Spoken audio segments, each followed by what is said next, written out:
In this video, I show you how to delete all files from Google Drive. Go to Google Drive.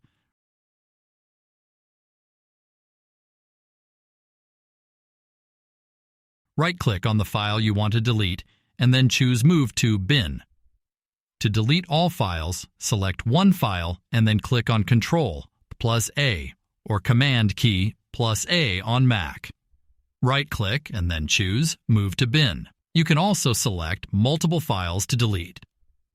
Hold the Control key or Command key on Mac and select the files you want to delete.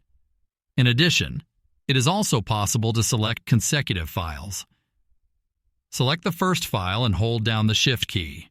After that, select the last file and the entire row will be selected. To permanently delete files, go to the bin. Here you can delete a single file, but you can also empty the entire bin.